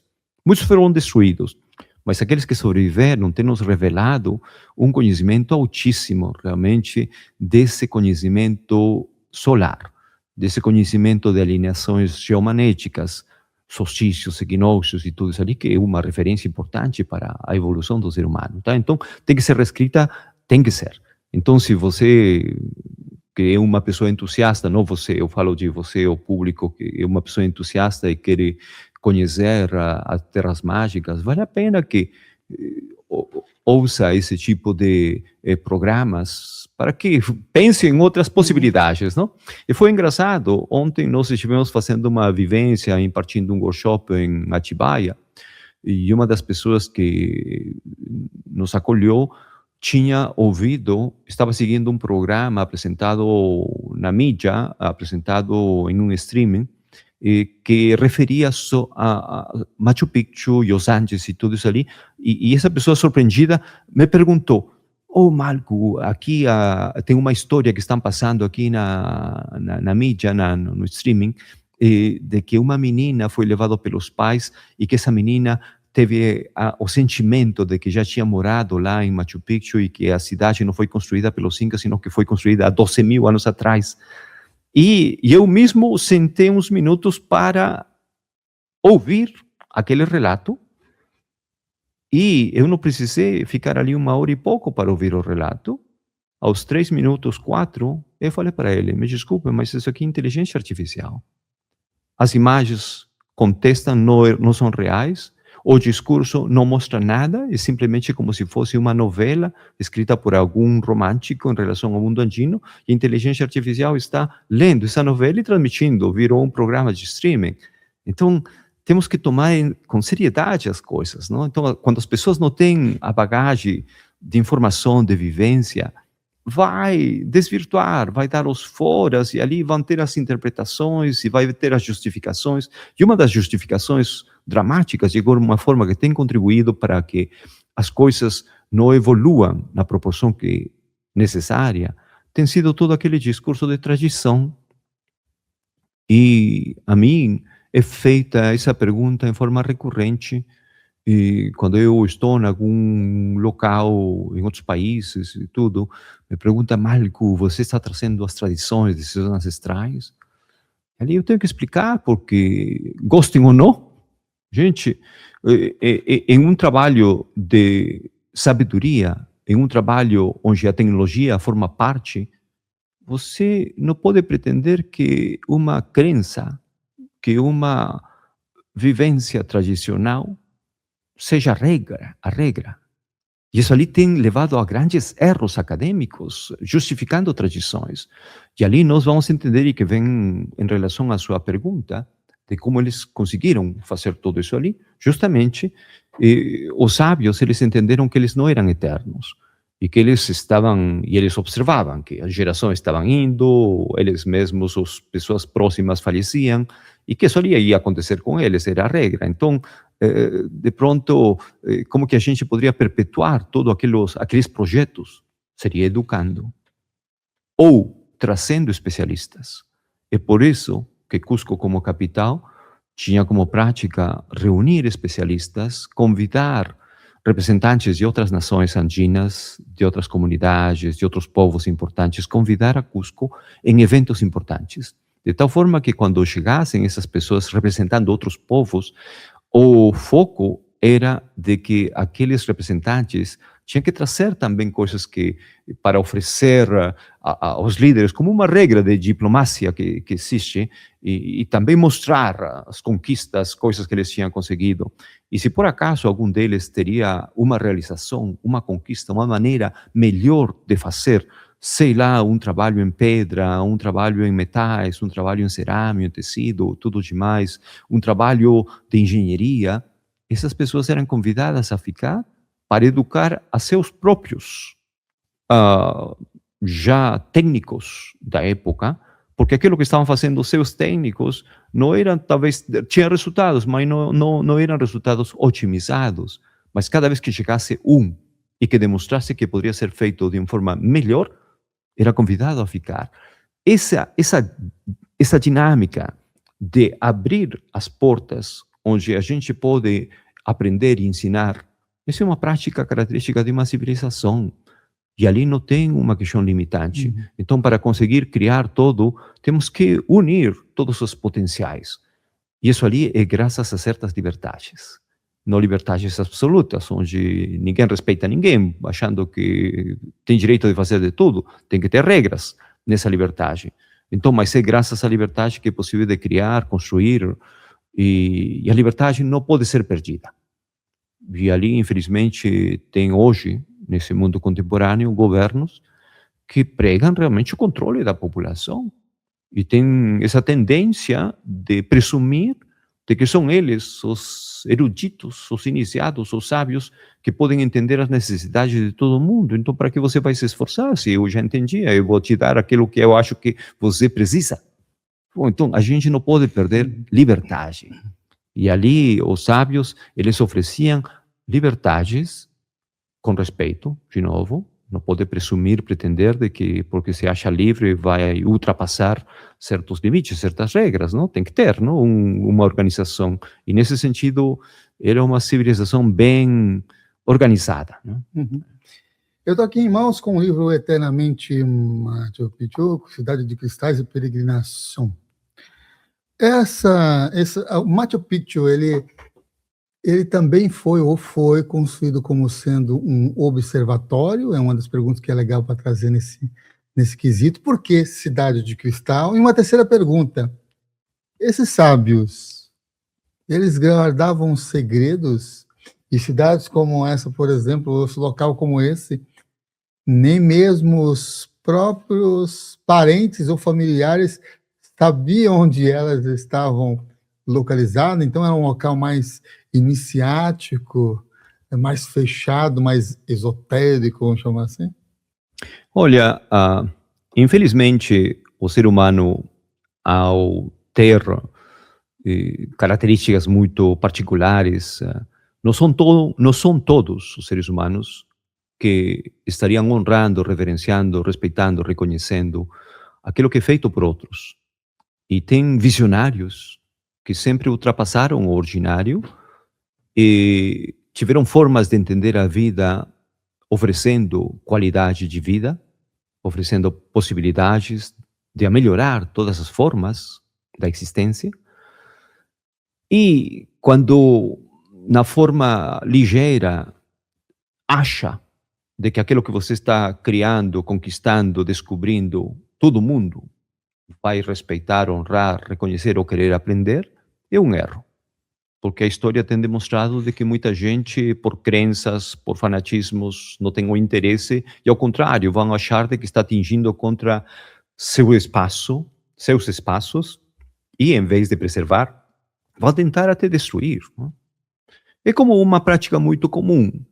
Você tem feito um espaço aconchegante, legal, mas tem sua porta, tem suas grades, tem serviço de vigilância, talvez seus vizinhos. Porque justamente somos seres humanos e entendemos de que se a gente presume de que somos bonzinhos e que o ser humano tem que ser assim, bom, a gente vai se confrontar, não? Os sábios, eles nos inícios, obviamente que estavam todos abertos, que vamos fazer os grandes projetos e tudo, só que eles entenderam de que tem coisas muito exclusivas e que os tempos têm que ser calculados para ver em que momento já a população está num processo de evolução necessário para que formem parte de projetos dessa natureza. Mas tem projetos que mesmo que achemos de que as pessoas já estão prontas, a gente vai tentar preservar. E assim que todo mundo vai ter espaços muito privados, muito exclusivos. Então Machu Picchu se tornou, na cidade cristal, a cidade de preservação, de sabedoria, de tecnologias, e que, como você bem falou, não importasse que entre os técnicos, os especialistas que estavam construindo a cidade, se eles tivessem os parentes curiosos que gostariam de saber o que está acontecendo, a ordem seria não revelar os projetos que estavam sendo encaminhados, porque a população não ia realmente contribuir para a preservação e, em vez de preservar esses grandes projetos, iria talvez facilitar o processo de destruição. Né? É assim que Machu Picchu se transformou na cidade secreta e sagrada. Secreta, muito interessante, e sabe por quê? Porque quando chegaram os cristãos, primeiro no litoral, depois foram subindo nas montanhas e chegou o momento que chegaram em Cusco, capital, e a partir de Cusco começaram a se assentar e já tinham acontecido as traições internas pela própria população, literalmente, incas traindo incas e se aliando com os cristãos. Então, em esse processo, os cristãos tinham o interesse de descobrir todos os sítios que representassem riqueza, poder, presença, porque para eles aquilo que era mais importante que tudo era a riqueza. A Europa estava decadente, estava em miséria, com epidemias e outras coisas, tinha falido, ou estava em processo. Então a riqueza e os minerais eram considerados elementos de facilitar riqueza, porque o ser humano tem uma fascinação pelo aquilo que brilha, não? Puxa, ouro, prata, mesmo que não consiga comer, mas pode utilizar como troco ou moeda de câmbio. Economicamente, hoje já todo mundo aprecia, não? E é uma forma de até gerar economia, não? Então, mas naquela época, para os sábios, ou para a população em si, o ouro poderia ser um metal acessível, a prata igualmente, não? Representando a frequência do Sol, representando a frequência da Lua, mais energético que de fato econômico, não? Por quê? Porque tinha, não? Então, por que eu vou brigar por isso ali se tem? E ainda hoje o Peru continua produzindo ouro e está entre as 10 primeiras mineradoras de exploração de ouro do mundo, não? Então, ali ainda hoje continua, imagina naquela época, não? Mesmo que tenha sido diferente a extração, mas já tinha essa riqueza. Então, os sábios, eles separaram, falou, não, isso aqui tem que ser a cidade secreta, e veremos se o tempo é oportuno em algum momento para revelar. Mas, quando os cristãos se assentaram em Cusco, começaram a tomar possessão, a partir de 1536, 34, que chegaram, e o 36, 1536, que os descendentes organizados dos incas começaram a confrontar a presença cristã e se organizaram para batalhar, para eliminar, fazer partir aqueles cristãos e tentar reorganizar o império. Mas já tinha sido fragilizado. Então, estiveram durante 36 anos em conflito armado, 36 anos de guerra, a partir de 1536 até 1572. E, durante esse período, os cristãos daquela época tentaram descobrir outros centros, outras cidades, outras comunidades, outros templos na procura de ouro, riquezas materiais, para roubar e levar com eles, né? Então, muitos tinham traído aos seus próprios irmãos, mas nunca conseguiram, nesse processo de traição, elevar as cidades que a população conhecia, nunca chegaram até Machu Picchu. Porque os sábios, uma vez que entenderam que habitar a cidade estaria pondo em risco a estabilidade da cidade, já que se você habita um lugar, precisa viver, precisa acender o fogo, cozinhar, semear, e poder ter uma fumaça que se escapou em algum lugar, e os expedicionários, aqueles exploradores de conflitos e de guerras, têm a habilidade de reconhecer coisas, ler símbolos, aves voando, presença de fumaça, certas presença de cores pela mata que tem sido removida, etc, etc. Então, seria melhor abandonar. E decidiram abandonar Machu Picchu, muito seguro, a partir de 1572. Porque em 1572, os cristãos foram guiados até Huilcapampa, que foi uma das últimas cidades incas na floresta, na mata. O detalhe é que Machu Picchu estaria mais próximo de Cusco que Huilcapampa. Mas, de alguma forma, ao não conhecer Machu Picchu, nunca foram levados para lá. Mas sim a Huilcapampa, porque Machu Picchu era um grande projeto de síntese, de concentração das tecnologias, da sabedoria, da organização, da criação de observatórios, templos.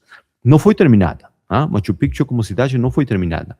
Tinha avançado, mas tem muita evidência que mostra o processo de movimento de pedra, de corte de pedra, adaptação, etc, etc. Não? Então, é por isso que Machu Picchu é muito valioso, porque já que nunca chegaram lá, permaneceu. E quem destruiu Machu Picchu foi o tempo, foi a natureza. Isso ali sim. Mas também o século passado, antes da chegada de um dos exploradores, um dos primeiros turistas de relação norte-americana, foi guiado até lá, a população indígena residente na área já tinha chegado lá antes.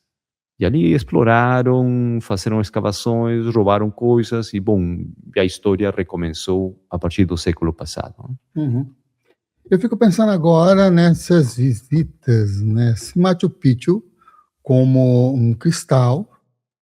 E tive algumas épocas que eu estive em Machu Picchu que você tinha uma liberdade total, que você ficava lá o dia inteiro, você podia caminhar para um lado e para o outro, e nas últimas vezes, agora colocou-se, não sei como é que está agora hoje, porque desde quando as crianças nasceram eu não tenho viajado, né?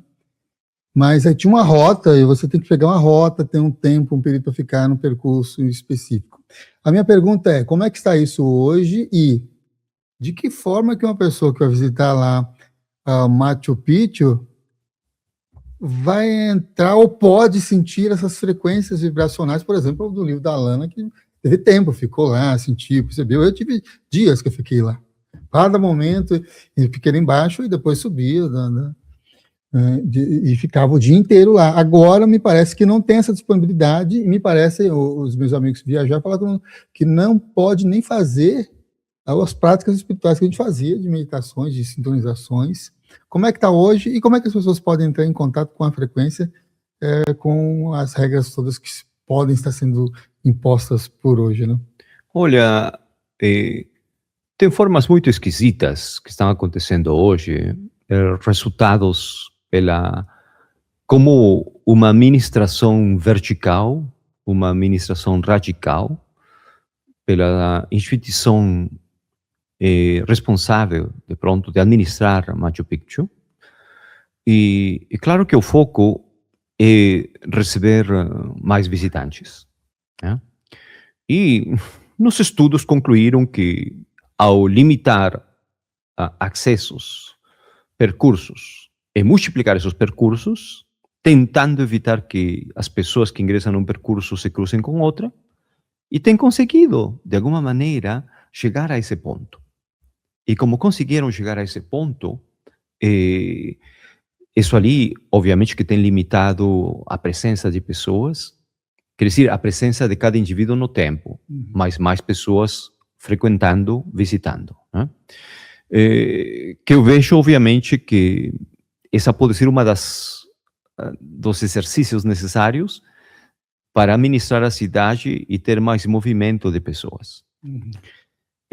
As pessoas que têm uma visão romântica das coisas, especialmente aqueles argumentos de preservação dos sítios, têm uma visão romântica, mas não é uma visão de fato. É romanticismo puro. Em que sentido? Eu já ouvi, já tive conversas e tudo, já tem até eventos culturais onde falam que o turista é a pessoa que vai destruir o patrimônio, os locais históricos e tudo demais. Mas eu gostaria de falar para essas pessoas que isso não é real. Porque se você é o turista, digamos, mesmo que esteja no caminho espiritual de busca pessoal e não se acha turista, literalmente, vai percorrer locais históricos, tá? E eu estou seguro que você não vai pretender estar riscando as pedras, os muros, não vai pretender ir com um machado e estar realmente removendo peças. Gente, e você vai caminhar, e que pelo fato de caminhar em esses centros quer dizer que você vai destruir? Temos que entender uma regra, gente. Qual que é a natureza de uma estrada? A natureza de uma estrada é usar, usufruir, frequentar e manter, gente. Qual que é a natureza de uma trilha? Conectar-se, servir da trilha, chegar a um destino, partir de uma origem, ou fazer os círculos necessários, etc. Movimentar a população. Mas preservar, gente. Então, isso ali era aquilo que era feito no tempo ancestral. Eu não estou desculpando o movimento, a presença de pessoas, e por uma simples razão. No ano 2011, me parece que aconteceu, 2010, 2011, tivemos enchentes lá na região dos Andes. E essas enchentes chegaram também até Cusco, pela presença de chuva. Chuva abundante, mais daquelas chuvas que conseguia se medir e não se esperava. E essas enchentes destruíram estradas, arrasaram comunidades, povos e destruíram também os trilhos do trem. Você brasileiro, que de alguma forma tem internalizado de que o Peru é Machu Picchu, e se você brasileiro não tem acesso a Machu Picchu, você vai desestimar a possibilidade de ir para lá, ou não? Fala para o brasileiro, vamos para o Peru, vai ir para Cusco, mas não pode visitar Machu Picchu. Você vai ir? Como brasileiro, me desculpe, posso estar errado, mas a maioria de vocês não vão ir. Mas outras pessoas de outras partes do mundo, mesmo que seja e fale, não pode ver Machu Picchu porque está fechado por eventos X, muitos deles vão aceitar ir porque os Incas não é só Machu Picchu. E aqui se teceu a lenda de que, puxa, é só Machu Picchu. É fascinante, óbvio que é belo, representa muito, claro que sim. Mas muitas coisas são valiosas e fascinantes. Então, eu estou sendo objetivo, sabe? Porque eu já vi muito e nós mesmos fomos confrontados com essa realidade. No início eu não sacava o negócio, mas hoje entendo, tá? Então, essa é uma questão de consciência do Brasil, essa é a natureza, né? Então, fica, de alguma forma, um pouco contraditório, um pouco esquisito, caprichoso, aquele que fala, nossa, mas tem mais gente, pô, vai estragar o lugar, e você é brasileiro e quer ir lá, e agora eu vou te falar que não pode, porque obviamente, e é verdade muitas coisas lá, em que sentido? O Brasil ainda, a população, não é absoluto, entenda, não tem uma regra absoluta em essas coisas, não, mas é a apreciação. E o brasileiro ainda tem, em certa parte da população, uma decisão ainda tardia para se possibilitar uma viagem, por exemplo, né? As decisões não chegam e sempre é de última hora, muitas vezes, né? Então, hoje, as regras para visitar Machu Picchu foram mudadas, de tal forma que se você decidir em última hora ir para lá, é seguro que não vai conseguir ingresso, porque hoje está tudo bem exageradamente regulamentado, incomodamente regulamentado, para não se incomodar justamente e facilitar mais movimento. Incomoda sim, especialmente a pessoas conhecedoras, sabe? Nós que temos vivenciado grandes momentos meditativos, cerimoniais com respeito, nunca agredindo, com respeito sempre, gente. Tá? Então, para nós, é realmente uma brincadeira. Fala, puxa, porque as limitações são extremas quando você conhece. Quando você não conhece, tanto faz. Então, ali, por favor, não crie esse argumento, fala, eu não posso fazer a ruta 2, eu não posso fazer a ruta 3. Você não conhece. Então, por quê? Porque foi transmitido na mídia por um turista brasileiro. Gente, temos que ser objetivos ali, tá? Então, eu não quero dizer de que está melhor para aquilo que nós procurávamos, porque uma cidade sagrada, uma cidade onde o ritual, a meditação era a prática, e hoje está proibido. Não, mas não é hoje. Sempre esteve proibido fazer cerimoniais, sempre.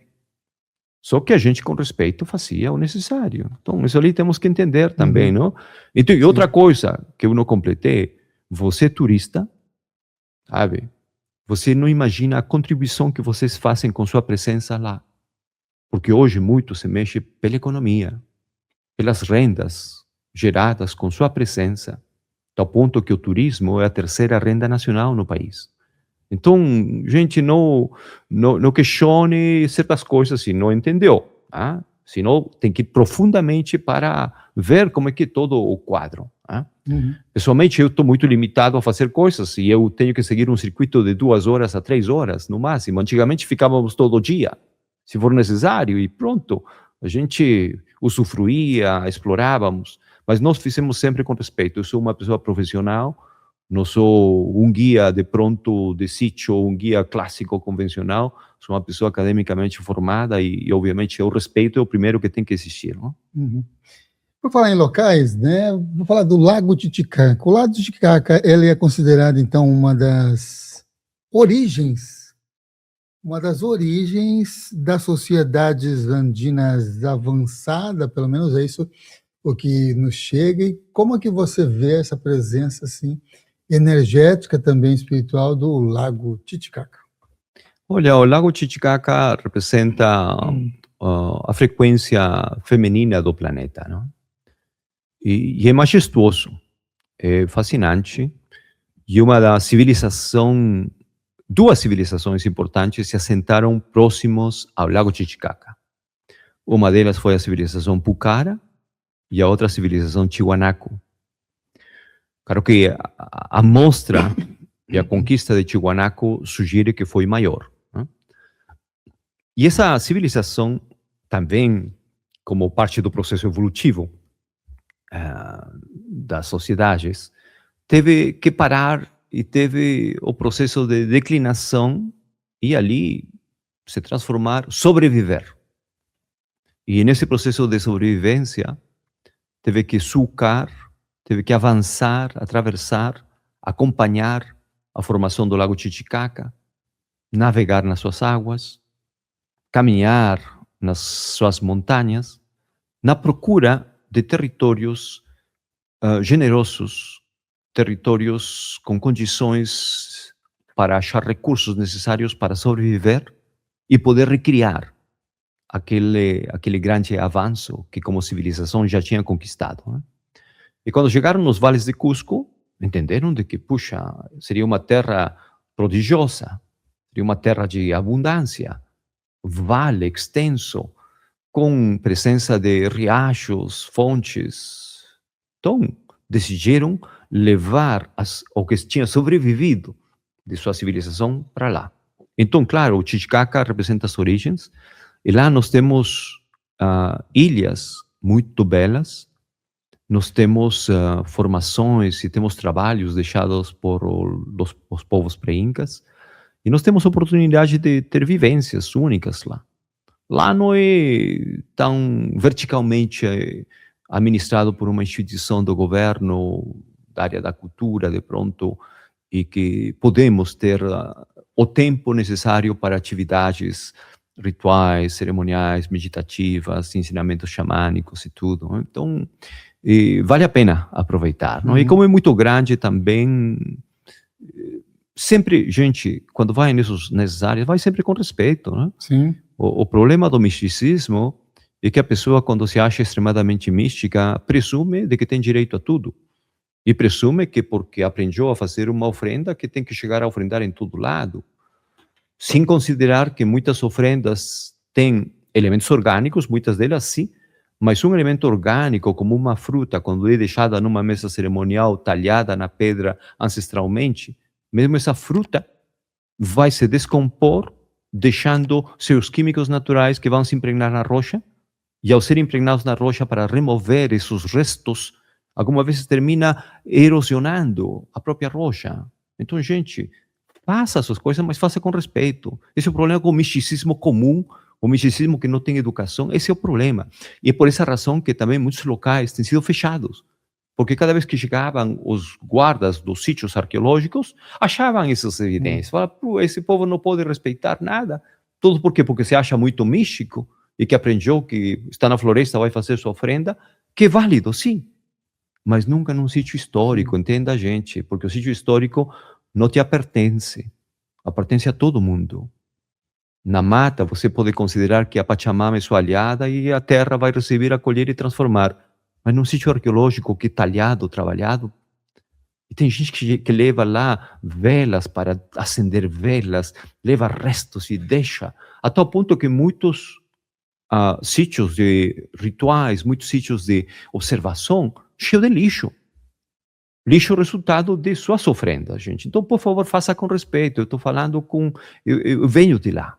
Então, vai lá e respeite. Se não respeitar, o resultado será que até todas essas áreas que ainda estão abertas terminem fechadas. E a gente não quer isso ali. Queremos continuar te levando, mostrando, ensinando em relação, não? E nós temos uma experiência abundante em relação a tudo isso ali. Nós conduzimos grupos do mundo, ensinamos, organizamos. E claro que conosco a educação chega desde que desembarcam em Cusco. A partir dali começa tudo, não? E o pessoal tem que entender, não? Qual a tecnologia por trás do portal interdimensional de Amaru Muru? Nenhuma tecnologia. Não, é um trabalho simples e não chama-se Portal de Aramumuru. Esse é o nome que nós batizamos com esse nome, esse portal. Antigamente era chamada Porta do Diabo. Era assim como conhecia a população. Nós que inventamos esse nome. Com um colega, no ano de 1992, sentimos que era um nome mais apropriado e a partir dali começou a se popularizar, não? Então, nós que inventamos o nome. Isso ali não é histórico e não tem tecnologia nenhuma. Bom, se o argumento é, nossa, o que talharam, o que fizeram aqui? Não, gente, o único relevante, não o único, entre os elementos relevantes é a alineação geomanética.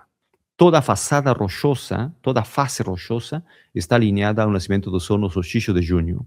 E é também parcialmente conectado com o Lago Sagrado Titicaca, sim. tem um formato com códigos, claro, mas o talhado em si, que diríamos envolve tecnologia extraordinária, não, porque a rocha onde foi colocada ou foi adaptada essa sugestão de portal é uma rocha de pedra arenisca, que é um tipo de rocha muito fácil a se trabalhar.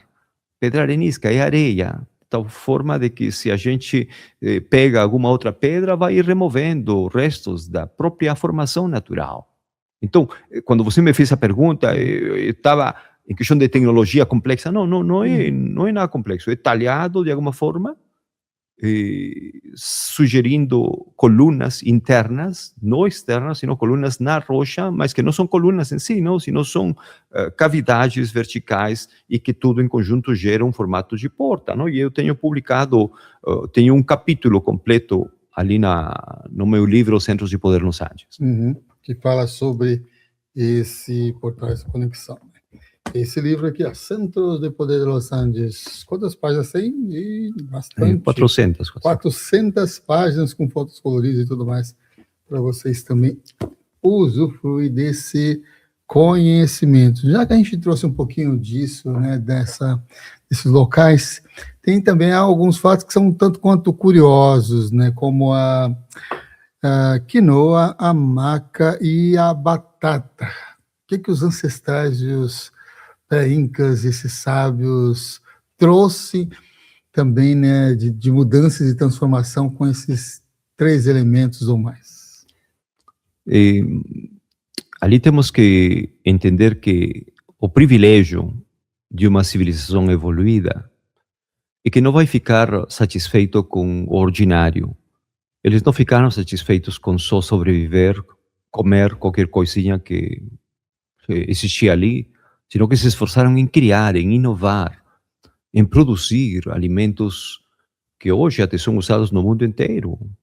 Batata, a quinoa começou a ser popular aqui no Brasil, a maca também começou a ser popular. Então, esse é o resultado de uma civilização de exploração. Esse é o resultado da natureza humana.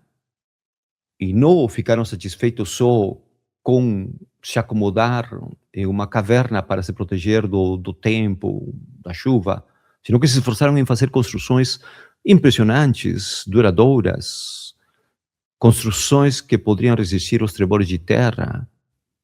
Se esforçaram em criar patamares para semear o melhor e fazer em forma gradativa, se adaptando à térmica, à umidade. E em toda essa exploração, óbvio que o alimento era fundamental. Então, a variedade de milhos, a variedade de batatas, a variedade de grãos entre a quinoa, a kiwicha, a caniwa e todos os parentes. Então, esse é o resultado de uma civilização e temos que entender isso ali, porque hoje, querendo ou não, estamos também nesse processo mais avançado da humanidade, com todos os pecados e todas as misérias, mas temos atingido já pulos que há um século seriam impossíveis de imaginar. Só a tecnologia que hoje nós usamos. Então, esse é o resultado da união de criatividade, de sabedoria de todos os povos que vão se juntar. É por isso que quando me perguntam, Malco, você está vindo aqui e vai compartilhar com o público hoje, e me diga para te apresentar corretamente de que tribo você vem. E eu falo, olha, felizmente para as tribos, ou infelizmente para elas, eu não sou descendente tribal. Eu sou descendente de uma civilização. Qual que é o aspecto rico numa civilização? É que nós vamos achar a especialização, vamos achar a diversidade, vamos achar a descoberta de especialistas que conquistaram o direito a ser especialistas naquilo que dominaram. E ali tem que juntar todas as tecnologias necessárias. Então, numa civilização, vamos ser tão diferentes, mas vamos poder nos entender.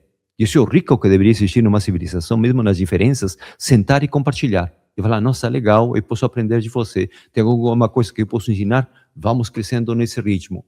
Então, assim, os alimentos foram abundantes. Tipo de solo, quantidade de água, térmica pela água, altitude, etc, etc. Então, eles... E não iam parar lá. E se eles continuassem vivendo hoje como civilização, estariam fazendo todas essas tecnologias e talvez até mais fáceis, mais econômicas, mais orgânicas. Uhum. E tem indícios, né, e comprovações de que eles realizaram alterações genéticas nesses alimentos, né, que eram compartilhados. Olha, a exploração genética já tinha começado, né? Mas era uma genética orgânica. Era a combinação de tubérculos entre si, e tipo de solos, climas, térmica, e tipo de adubo, de energia, pelos especialistas. Uhum. Então, todos aqueles elementos foram contribuindo para transformar e melhorar, de tal ponto de que os especialistas, eles concluíram, tinham estudado de que o tubérculo que hoje a maioria, e aqui no Brasil, consome-se todos os dias, como a batata, originariamente era venenoso. E que os genetistas da época conseguiram transformar e hoje seja um dos grandes alimentos do planeta. Não? Então, olha, temos que honrar aquilo que era bom, mas naquelas épocas, e mesmo até a folha de coca também, que é um grande elemento, não só na parte ritual, que é muito respeitado, mas também como alimento. Por cada 100 gramas de folha de coca, temos entre 18 e 19 gramas de proteína, a parte dos minerais, a parte das vitaminas, fibras. Então, realmente, olha, era uma civilização que estava na procura da qualidade de vida. Não plena, não perfeita, porque a natureza do ser humano é assim. Né? Então, você tocou num ponto, né, que também é um tanto ponto polêmico, então eu vou trazer duas perguntas ligadas a isso, né? Em relação à folha de coca, porque algumas pessoas vão associar com outras questões não muito boas ligadas à folha de coca, e a outra é, porque é que também que, qual é a sua opinião, na verdade, né? Porque aqui no Brasil tem acontecido em diversos momentos, em diversos locais, e vários dos condutores xamânicos que tragam por aqui vem se questionando bastante, porque se banalizou bastante, muito, a questão dos enteógenos, notadamente a ayahuasca, né? E como é que você vê isso lá? Porque às vezes saem daqui do Brasil, vão lá para o Peru para ter uma experiência com ayahuasca, como se fosse Coca-Cola, fazendo um paralelo à pergunta anterior, ligado à folha de coca.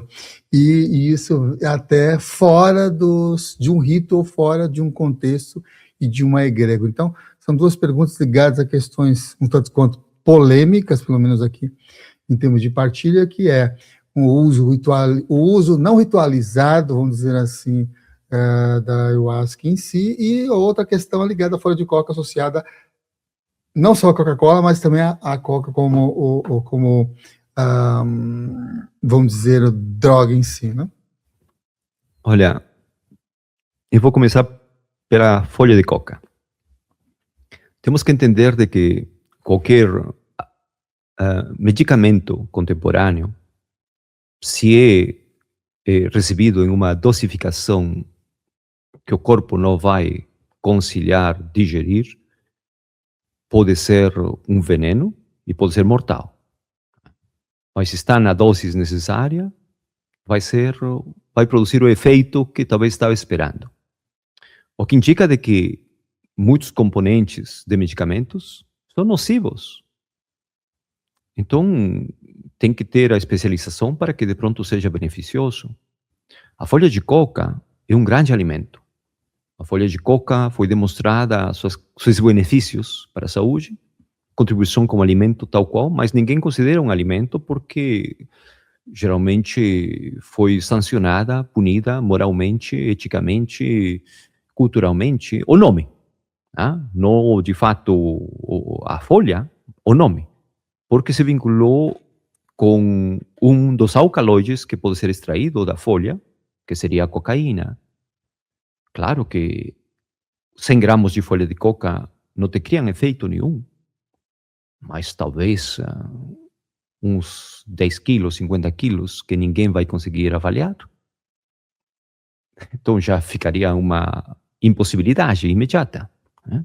Mas quando faz a extração desse alcaloide, pode criar os efeitos que são conhecidos, como um narcótico, como um sedativo, como um anestésico, ou como algo que vai levar ao indivíduo a desenvolver estados eufóricos e que, pelo síntoma produzido, pode gerar dependência. Então, ali que vem a sanção. Então, a dependência é uma das condições da drogadição. Quando você depende, tecnicamente, e tem gente que depende de um monte de coisas, não? Então, ali teríamos que sancionar quantos medicamentos, teríamos que sancionar tudo, né? E hoje está começando a sanção a muitos desses medicamentos pelo abuso, porque no final não tem contribuído para a saúde, não? Então, estamos numa fase muito complexa da humanidade. E agora, na parte de plantas sagradas, que a pergunta vem também para mim muitas vezes, não? Porque eu trabalho na parte ritual, eu trabalho na parte xamânica, não? Eu sou uma pessoa que educa em relação a plantas sagradas, respeito todas, mas não respeito a forma como é usada, ou questiono a forma como é usada. Todo mundo é livre de usar, mas não presuma que se ali a regra, não? E ontem, justamente, nos fizeram, num dos eventos, a pergunta. Fizeram se o uso desses enteógenos poderia criar dependência. Então, justamente, eu explicava de que os enteógenos, eles não geram dependência. Quem gera dependência são os professores, são os instrutores, são os intermediários, que condicionam o indivíduo para que... Olha, lá em Cusco tem pessoas que produzem para poder beber cada dia, várias vezes por semana, sabe? Aqui no Brasil, quando eu conhecia a União do Vegetal, o Santo Daime, eles até eram respeitosos pela semana, não? Uma semana, ritualmente, bom, dedicadamente, pronto, entre eles. Mas hoje tem que ser começado a popularizar, não? De pronto virou a panaceia para resolver problemas básicos. Então, esse ali nunca foi o foco de uma planta sagrada, não? Uma planta sagrada sempre serviu para ter uma visão, um entendimento maior e te levar a entender que tão belo, que tão bela você é como pessoa, porque a Pachamama, a natureza, ela é abundante, generosa, ela é a mãe das possibilidades. Então, o foco seria se autoeducar e não simplesmente tomar como uma Coca-Cola porque simplesmente sentiu que não gosta da cor vermelha, ou não gosta realmente do branco, ou não gosta realmente, tem desencontros com o sogro, com a sogra. Então, por isso, eu quero entender por que eu preciso e me dá uma dose. Então, ali a gente tem que ir com muito respeito e muito cuidado. E se a gente fosse, na essência das coisas, de respeito das egrégoras, da produção, do nascimento, da origem, brasileiro, que habita no Brasil, que está rodeado por mata por todo lado, deveria honrar quando é oportuno, não como dependência, quando é oportuno, quando é seguro, poderia honrar e ter o cerimonial correto com a ayahuasca, que é o caso, mas se pretende sair desse contexto, dessa egrégora, a outras terras porque a mídia popularizou certas outras regiões, não tem sentido, não tem entendido muito a essência do caminho ritual xamânico. Em xamanismo, temos a intenção sempre de honrar aquilo que a egrégora do local produz, as frequências. E se eu vou para os desertos norte-americanos, mexicanos, eu vou honrar peyote. Se eu estou no hemisfério norte, entre a Europa, a Norte-América e tudo, talvez vou honrar champignons, mushrooms. Se eu estou na África, talvez vou honrar iboga. Se eu estou na selva e se as condições se apresentam mais uma vez, talvez honre a ayahuasca. E se está nos desertos e nas montanhas dos Andes, tem guachuma. O indivíduo tem que aprender a se educar e a honrar, respeitando a egrégora. E não é pela popularidade, porque senão hoje, pela popularidade que você colocou e que é um fato, hoje você não precisa nem viajar para ter ayahuasca. Você pode ter em Hong Kong, pode ter em New York, pode ter em London, pode ter até em Buenos Aires, pode ter. Então, olha, veja como que o negócio tem se desvirtuado na forma, tá? Mas, de novo, são, infelizmente, não todos, mas alguns professores que geram a dependência, não? Então, ali temos que ir com respeito a tudo isso ali, não? Uhum. Maravilha! Me diz aí como é que vocês se sentem nessa entrevista e também com o discernimento que passa aqui pelo Malco Arevalo. Olha só, para você que está aqui acompanhando, ó, esse daqui é o site, o malco.pro e o malcobrasil.com. são os canais de comunicação.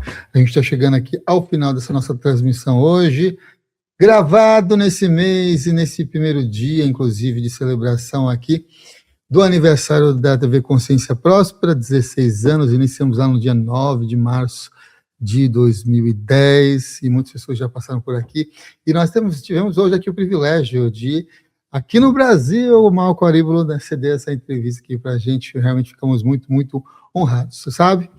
Por visitar, ou por fazer algum tipo de conexão por Peru, Cusco, entre em contato, está aqui na descrição também, que você se informe também do trabalho que ele desenvolve, e se quiser adquirir também os livros, também por esse site que passou também aqui, você pode adquirir, ó, Centros de Poder de Los Andes, Eternamente Machu Picchu, e o Despertar do Puma, que tem em português ainda que você encontra, ou você encontra também ele em formato de e-book. Esse aqui é da Alana, olha aqui, ó.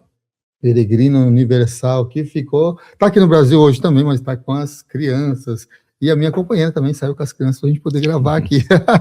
Agradeço muitíssimo termos, bom, eu agradeço minha companheira pela parceria e tudo mais, acredito que o Malco também, para poder desenvolver tanto trabalho, né, porque crianças as sementes do futuro, mas dá trabalho para cultivar, claro não é? Sim, claro que sim.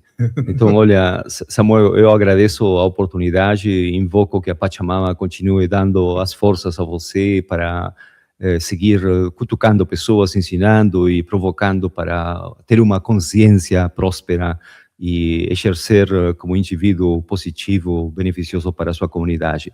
E a vocês, queridos amigos peregrinos, peregrinas, se vocês vão ir às Terras dos Andes, entrem em contato, tá? A gente vai acolher, vai organizar jornadas impressionantes para vocês, mas tentem não fazer de última hora, tá? Tentem fazer organizadamente. Então, a gente agradece e tudo melhor para você neste novo ciclo de teu programa Consciência Próspera.